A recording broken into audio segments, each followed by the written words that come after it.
দর্শক, আজ আমরা এমন কিছু খবরের ভিতরে ঢুকব যা মধ্যপ্রাচ্যের পুরো ভূরাজনৈতিক সমীকরণ একদম গোড়া থেকে বদলে দিচ্ছে। আজকের ভিডিওতে আপনারা দেখতে চলেছেন গতকাল 4 মে দুপুরে কিভাবে ইরানের ছোড়া দুটি মিসাইল সরাসরি আঘাত এনেছে আমেরিকার একটি অত্যাধুনিক যুদ্ধ জাহাজে। আপনারা জানবেন কিভাবে আমেরিকার অহংকার চূর্ণ করে দিয়ে হরমুজ প্রণালী থেকে পিছু হটতে বাধ্য হলো মার্কিন নেভি। আরও থাকছে ঠিক ওই একই সময়ে আকাশে ওড়া অত্যন্ত দামি একটি আমেরিকান MQ-4C ট্রাইটন ড্রোন কিভাবে হঠাৎ করে র্যাডার থেকে গায়েব হয়ে গেল, আর কেনই বা বিশ্ববাজারে তেলের দাম হু হু করে বেড়ে ব্যারেল প্রতি $140 পার হয়ে গেল। এর পাশাপাশি আমরা বিশ্লেষণ করব হোয়াইট হাউস বা পেন্টাগন কেন এই হামলার কথা অস্বীকার করার চেষ্টা করছে এবং এর পেছনের আমেরিকার আসল চালটা ঠিক কী। এই সব কিছু নিয়েই আজকের ভিডিওতে আমরা বিস্তারিত আলোচনা করব, তাই কোনো অংশই দয়া করে বাদ না দিয়ে শেষ পর্যন্ত অবশ্যই আজ আমার সাথে থাকবেন। দেখুন দর্শক, সাধারণ খবরের কাগজে বা পশ্চিমা মিডিয়ায় আমরা অনেক কিছুই পড়ি, কিন্তু আসল ব্যাপারটা হলো পর্দার আড়ালে যে ক্ষমতার খেলাটা চলছে সেটা লজিক্যালি বোঝা। গতকাল 4 মে দুপুরের ঘটনা পুরো বিশ্বকে রীতিমতো নাড়িয়ে দিয়েছে। ইরানের নিউজ এজেন্সি ফার্সের রিপোর্ট অনুযায়ী 4 মে দুপুরে আমেরিকার নেভির একটি যুদ্ধজাহাজ জোরপূর্বক হরমুজ প্রণালী পার হওয়ার চেষ্টা করছিল। এখানে একটা বিষয় বুঝতে হবে দর্শক, ইরান ওই এলাকায় আগে থেকেই কড়া অবরোধ দিয়ে রেখেছে যাতে তাদের অনুমতি ছাড়া কেউ সেখানে ঢুকতে না পারে। কিন্তু আমেরিকান জাহাজটি যখন সেই নিষেধাজ্ঞা সম্পূর্ণ অমান্য করে জোর করে সামনে এগোতে থাকে, তখন ইরানের নেভি প্রথমে তাদের কড়া ওয়ার্নিং দেয়। মার্কিন জাহাজ সেই ওয়ার্নিং পাত্তাও দেয়নি, আর ঠিক তখনই ইরান তাদের উপর সরাসরি দুটি মিসাইল ফায়ার করে বসে। খবর অনুযায়ী এই মিসাইলের আঘাতে আমেরিকান জাহাজটির এতটাই মারাত্মক ক্ষতি হয়েছে যে তারা আর সামনে এগোতে পারেনি এবং নিজেদের মিশন বাতিল করে সেখান থেকে পিছু হটতে বাধ্য হয়েছে। দেখুন, এই ঘটনাটি কোনো সাধারণ বিষয় নয়, এটি সরাসরি আমেরিকার সেই দম্ভের উপর আঘাত যে আমেরিকা যুগ যুগ ধরে নিজেদেরকে সমুদ্রের বেতাজ বাদশা বলে মনে করে এসেছে। এখন প্রশ্ন হলো, হঠাৎ করে এই সংঘাতের পরিস্থিতি কেন তৈরি হলো? এর পেছনের আসল কারণটা আমাদের একটু গভীরভাবে আজ তলিয়ে দেখতে হবে। দেখুন, কিছুদিন আগেই আমেরিকার president Donald Trump project freedom নামের একটা পরিকল্পনার কথা ঘোষণা করেছিলেন। ট্রাম্প প্রকাশ্যে বলেছিলেন যে হরমুজ প্রণালীতে আটকে থাকা কমার্শিয়াল জাহাজ বা ওই মালবাহী যে জাহাজ, সেগুলোকে তারা নিজেদের সামরিক শক্তির জোরে অর্থাৎ মার্কিন নেভির সাহায্যে সেখান থেকে বের করে আনবেন।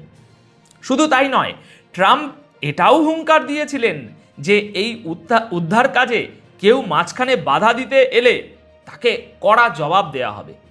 কিন্তু গতকাল 4 মের এই হামলার মাধ্যমে ইরান আমেরিকাকে একদম পরিষ্কার ভাষায় বুঝিয়ে দিল যে নিজেদের সামুদ্রিক সীমানা এবং হরমুজ প্রণালীর নিয়ন্ত্রণের ব্যাপারে তারা কোনো দেশের দাদাগিরি মেনে নেবে না, এমনকি সেটা সুপার পাওয়ার আমেরিকা হলেও নয়। CNN এর মতো আমেরিকান সংবাদ মাধ্যমও রিপোর্ট করছে যে ট্রাম্পের ওই ঘোষণার পরপরই ইরান মার্কিন ফোর্সের উপর হামলার হুমকি দিয়েছিল, আর তারা গতকাল ঠিক সেটাই প্র্যাকটিক্যালি করে দেখিয়েছে। দর্শক, এই প্রবল উত্তেজনার মধ্যেই আরও একটা অত্যন্ত রহস্যজনক ঘটনা ঘটে গেছে যা পরিস্থিতিকে আরও ঘোলাটে করে তুলছে বলতে পারেন। একদিকে যখন এই জাস্ক আইল্যান্ডের কাছে মার্কিন যুদ্ধজাহাজে মিসাইল হামলার খবর আসছে, ঠিক সেই সময়েই একটা আমেরিকান MQ-4C ট্রাইটন নামের অত্যন্ত দামি এবং অত্যাধুনিক গুপ্তচর ড্রোন ওই এলাকার র্যাডার থেকে সম্পূর্ণ গায়েব হয়ে গিয়েছে। সোশ্যাল মিডিয়ায় এই খবরটি দাবানলের মতো ছড়িয়ে পড়ে। জানা যায় ড্রোনটি হঠাৎ করে তার ট্রান্সপন্ডার বন্ধ করে দেয় এবং তারপর থেকেই তার আর কোনো খোঁজ নেই। দেখুন, এখানে দুটো সম্ভাবনা হতে পারে। এক, ইরান হয়তো এই ড্রোনটাকেও গুলি করে ভূপাতিত করেছে, যেমনটা তারা কিছুকাল আগেও এই একই এলাকায় একই কাজ করেছিল। আর দুই, আমেরিকা হয়তো ড্রোনটিকে কোনো অত্যন্ত গোপনীয় বিপজ্জনক মিশনে পাঠিয়েছে ভিতরের খবর নেওয়ার জন্য, যা ভবিষ্যতে কোনো বড় হামলার প্রস্তুতি হতে পারে। ইরান অবজারভারের মতো প্ল্যাটফর্মগুলো একদম সময় উল্লেখ করে জানিয়েছে যে বিকেল 3:49 তারা আমেরিকান যুদ্ধজাহাজে এই দুটি মিসাইলের হামলার খবর শেয়ার করেছে। অর্থাৎ ওই নির্দিষ্ট সময়ের পর থেকে প্রতিটি মুহূর্ত এখন চরম উত্তেজনার মধ্যে দিয়ে যাচ্ছে এবং যে কোনো সময় পরিস্থিতি নিয়ন্ত্রণের বাইরে চলে যেতে পারে। আচ্ছা, এবার আসুন এই জিওপলিটিক্যাল সংঘাতের অর্থনৈতিক প্রভাবের দিকটা একটু বিশ্লেষণ করি। কারণ আধুনিক বিশ্বে যুদ্ধ তো শুধু ময়দানে হয় না, অর্থনীতিতেও হয়। গতকাল 4 মে তারিখে ইরানের এই হামলার খবর গ্লোবাল মার্কেটে পৌঁছানো মাত্রই ব্র্যান্ড ক্রুড অয়েল বা অপরিশোধিত তেলের দামে একটা বিশাল ঢেউ দেখা গিয়েছে। তেলের দাম এক ধাক্কায় 5% বেশি বেড়ে গিয়ে ব্যারেল প্রতি $140 পার হয়ে যায়। যদিও পরে তা সামান্য একটু নিয়ন্ত্রণে এসেছে বলে দাবি করা হচ্ছে, কিন্তু বিপদের মেঘ এখনো কাটেনি। আর এর কারণটা খুব প্র্যাকটিক্যাল। এই হরমুজ প্রণালী দিয়ে সারা বিশ্বের প্রায় 20% তেল সরবরাহ করা হয়।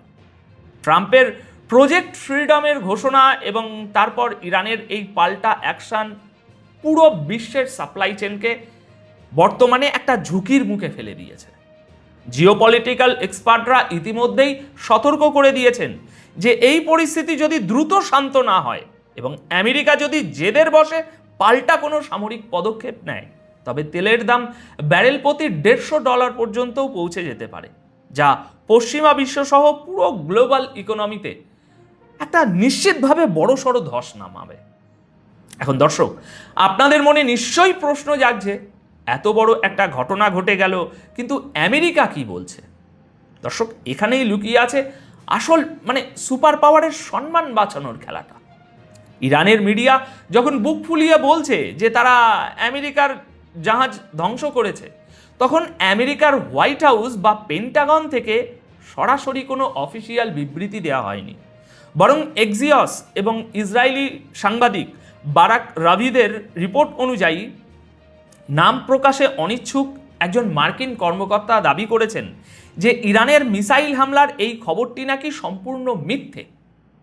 আমেরিকা অফিসিয়ালি এই ঘটনাটি ধামাচাপা দেওয়ার চেষ্টা করছে, কিন্তু কেন? দর্শক, একটু লজিক্যালি চিন্তা করুন। আমেরিকা যদি প্রকাশ্যে স্বীকার করে নেয় যে ইরান তাদের এই যুদ্ধজাহাজে সফলভাবে মিসাইল হামলা চালিয়েছে, তবে আমেরিকার ভিতরের রাজনীতি এবং গ্লোবাল মিত্ররা তাদের উপর প্রচণ্ড চাপ সৃষ্টি করবে ইরানে এক্ষুনি এই মুহূর্তে আক্রমণ করার জন্য। আর যদি আমেরিকা সম্মান বাঁচাতে বদলা নিতে ইরানে একটা চূড়ান্ত হামলা চালায়, তবে 4 মে এই দিনটাই বর্তমান যুদ্ধবিরতি বা সিজফায়ারের একদম শেষ দিন হবে। এরপর আমরা এমন যুদ্ধের আগুন দেখব যা হয়তো কেউ কল্পনাও করতে পারছে না। আমেরিকা এই মুহূর্তে সরাসরি সেই সর্বাত্মক যুদ্ধে জড়াতে চাইছে না বলেই হয়তো তারা এই হামলার কথা এড়িয়ে যাচ্ছে বা একটা কৌশল নিচ্ছে। কিন্তু তাদের এই নীরবতা এবং ঘটনাটা ধামাচাপা দেওয়ার চেষ্টা এইগুলো প্রমাণ করে মিডল ইস্টে তাদের দাদাগিরি আর আগের মতো কাজ করছে না। এখন সব মিলিয়ে পরিস্থিতি যেদিকে এগোচ্ছে তাতে একদম স্পষ্ট যে ভূ রাজনীতির এই দাবার বোর্ডে আমেরিকা আর একচেটিয়া চাল চালতে পারছে না। ইরান বুঝিয়ে দিয়েছে যে তারা কোনো ফাঁকা আওয়াজ দেয় না, তারা সরাসরি অ্যাকশনে বিশ্বাসী। আগামী কয়েক ঘন্টা বা কয়েকটা দিন এই অঞ্চলের ভবিষ্যতের জন্য অত্যন্ত গুরুত্বপূর্ণ হতে চলেছে। পশ্চিমা মিডিয়া যাই বলুক না কেন, আসল খেলাটা কিন্তু পর্দার আড়ালেই চলছে এবং ক্ষমতার ভারসাম্যে ধীরে ধীরে একটা পরিবর্তন হচ্ছে। দর্শক, আপনাদের কি মনে হয়, আমেরিকার এই নীরবতা কি সত্যি বড় কোনো ঝড়ের পূর্বাভাস, নাকি তারা বাধ্য হয়েই ইরানের শক্তির সামনে এই অবস্থান নিচ্ছে? আপনাদের মতামত অবশ্যই কমেন্ট করে জানাবেন। আপাতত এই বিশ্লেষণ এই পর্যন্তই। খুব শীঘ্রই দেখা হবে। আজ অনেক রিপোর্ট আছে, নতুন বিশ্লেষণ নিয়ে আবার খুব শীঘ্রই আপনাদের সামনে আসছি। সবাই খুব ভালো থাকবেন, সুস্থ থাকবেন।